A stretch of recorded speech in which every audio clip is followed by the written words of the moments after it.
Hi friends అందరికి నేను wear చేసిన సారీ అయితే సింగిల్ కలర్ లో తెచ్చాను కదా. ఈ రోజు అయితే సెట్ వెయిట్ తెచ్చిన. ఇది బ్లౌజ్ అండి. మొన్న అయితే నేను బ్లౌజ్ కుట్టేయాలి అని చెప్పాను కదా. ఈ రోజు అయితే బ్లౌజ్ కుట్టించిన. ఇది వచ్చేసి పళ్ళు పాటు ఎంత బాగుందో చూడండి. దీంట్లో అయితే కలర్స్ చూపిస్తాను. ఇందులో అయితే కలర్ అయితే ఈ కలర్ వచ్చిందండి. ఈ కలర్ ఎంత బాగుందో చూడండి. ఇది బ్లౌజ్ సీక్వెన్స్ తోటి ఉంటది. బ్లౌజ్ అయితే మంచి ఫ్లవర్స్ తోటి. కలర్స్ అయితే ఈ కలర్స్. ఇంకొక కలర్ చూపిస్తాను.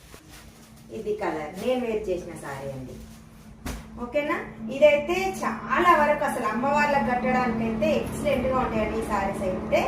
ఇదైతే ఆరెంజ్ అండ్ పింక్ కలర్ అసలు సూపర్ గా నడుస్తున్నది. ఇదైతే ఎక్సలెంట్ అని చెప్పొచ్చు. ఈ కలర్స్ అయితే మనం అమ్మవార్లకు ఇప్పుడు ఆషాఢ మాసం శ్రావణ మాసంలో మనం అమ్మవార్లకు కట్టడానికి అయితే ఎక్దమ్ సూపర్ అని చెప్పొచ్చు. ఊర్లలో బోనాలకు కూడా సూపర్ గా అంటే సూపర్ గా ఉంటాయండి. Only 650 free shipping all India. Single గా అయితే 2 సారీస్ తీసుకున్నారనుకో only 1199 free shipping all India. ఇందులో మీకు ఈ 3 కలర్స్ లలో ఏవేవి ఏ కలర్ నచ్చినా గానీ 2 సారీస్ తీసుకుంటే 1199 free shipping all India. Single గా అయితే 650 ఫ్రీ. ఓకేనా మరి బాయ్.